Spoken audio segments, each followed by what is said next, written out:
Hey guys, it's me, Robert. I'm doing a quick print tonight.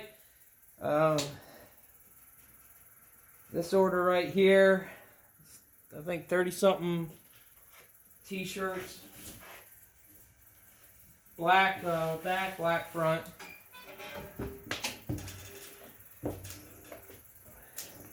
I hit the 200 sub mark, so what I'm going to do is, in this video, what I'm going to do is, this new tape that I'm using, it's a local tape supplier.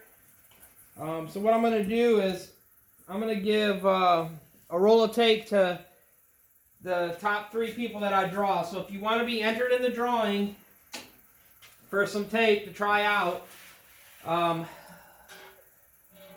leave a comment with your zip code. You got to be in the United States.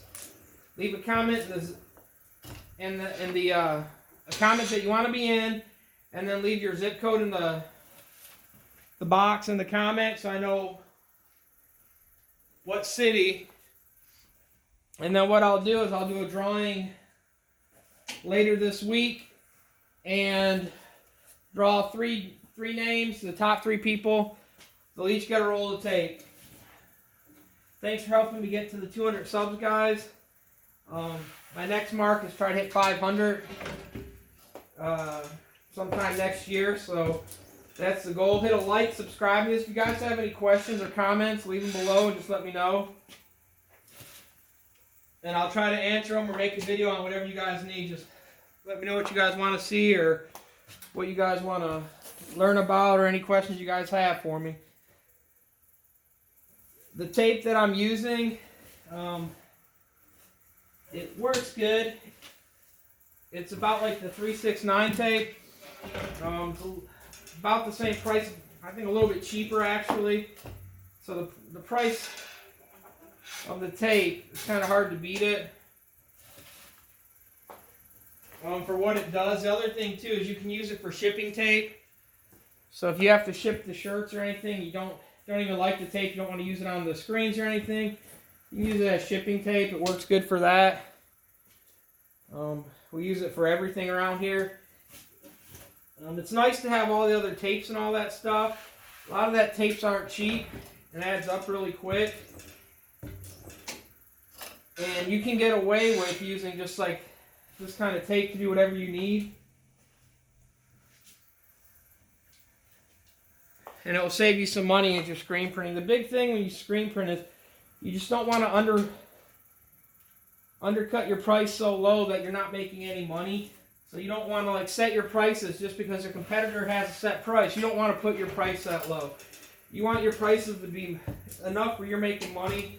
So for instance, if you're doing something like this on a manual, your price is going to be higher than someone that's running an auto. Because your time's going to take longer. You're not using no more electric, but you're using more of your own time. You're not going to be able to make them as quick. So don't go price yourself with the price of someone that's running an auto. Price yourself accordingly. When you get in, when you're printing, learn how long it takes you to do a shirt. If it takes you 1.5 minutes to 2 minutes to do a shirt, one side, if you're at a minute, that's 60 shirts an hour. So you got to factor all that in. That's the most you'd be able to do. If you're doing something like this, it's a one color front, one color back. It's black ink, so there's no flashing. You could if you really wanted to. This black ink works good enough. And I don't really need the build up on it. I'm content with this, how it is on here. So I'm only going to do one pass just like you're seeing.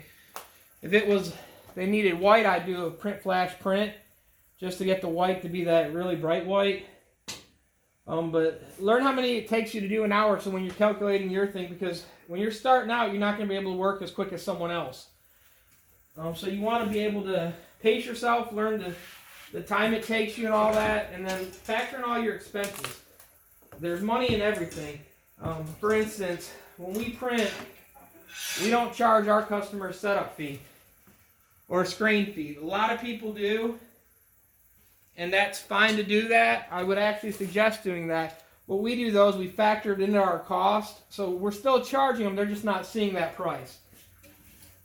So the advantage is when they look at it, they see a bottom dollar on our order, how much per shirt, and when they go and take their price from one of their competitors' price, they can look and see all the extra fees. So by us doing it that way, they're able to see if we're cheaper or not, and if we are, and they want to go with us, and it works good. If not, you will lose some customers sometimes. That's part of it. You're never going to keep everyone. You're never going to make everyone happy. But just go out and do your best at it. And majority of your customers, once you get the base built up on the people, they're going to stick with you. They're going to come back. Like, I deal with a lot of these people, and I've had some leave, and they say, well, so-and-so prints cheaper.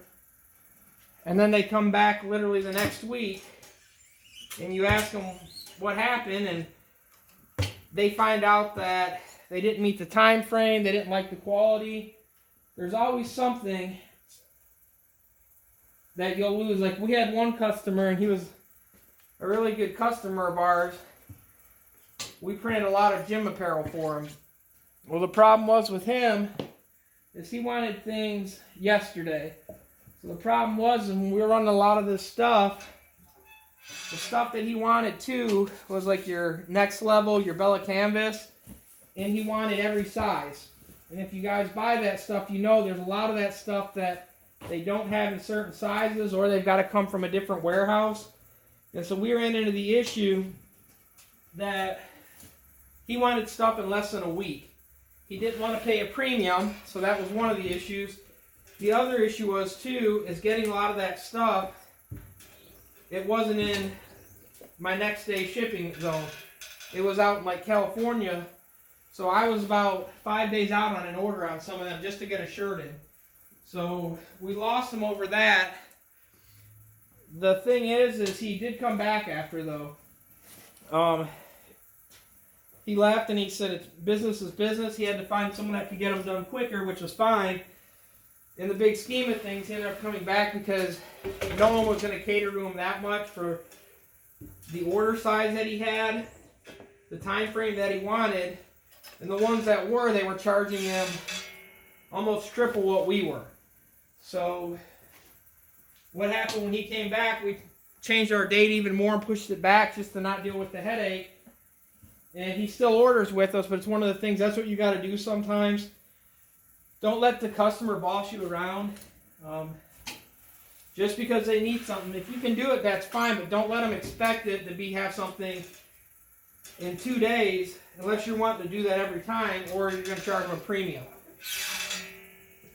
Because you're working harder to do that. The other thing too, if you cut them in front of somebody else, that other customer might not be happy either. Then he's pushed back, so he's not getting his stuff on time. So you always want to look at every customer. What we do in the other shop, if you need a rush order, we'll do a rush order and we charge you more. It's almost double the cost. And we do that to prevent that. So we will cut you in the line. But how we run our shop here is everything's in line. So if your order comes in today and someone else's comes in tomorrow, yours is going to be ran first before the person tomorrow. It doesn't matter the size of the order or anything. The only thing that might change is when we order the stuff in, if they don't have it in stock, we're going to run the other person's whatever we have in stock then on that list first.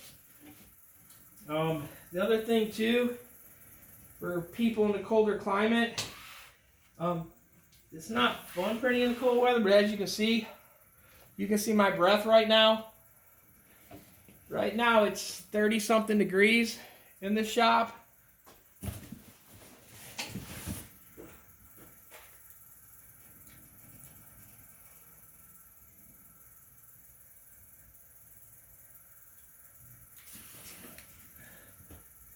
$35 degrees right now. So it's extremely cold. I did have my forced air heater on to get a little heat, but I turned it off to do this video. You can print colder weather, just dress for it. Another thing is take your ink inside and keep it inside until you're ready to print, because this temperature is going to make it really thick. So if you can preheat the ink and have it warm, ready to go, it'll go a little bit easier. But don't let the weather deter you from doing the work. Just because it's cold or you don't have heat in your shop, or if you're working in a garage, you can still manage to make it if you're willing to struggle just a little bit. Like I said, I'm dressed, as you can tell, and I also got a ready heater with me just to keep the heat on. Once I have that on, it's actually not bad in here. But right now I don't, because I'm talking to you guys. So I'm gonna finish this up now, guys, and just a reminder, like the video, subscribe it, and leave a comment if you guys want to be entered in it. And what I'll do is I'll send you guys out a roll of tape that we use. It will be one of the 3 that we draw for the top 3 winners. You'll each get a roll of tape. So just hit the like, subscribe, give me a thumbs up. If you guys have any questions, leave it in the comment. Again, my name's Robert. Thanks a lot. Peace out.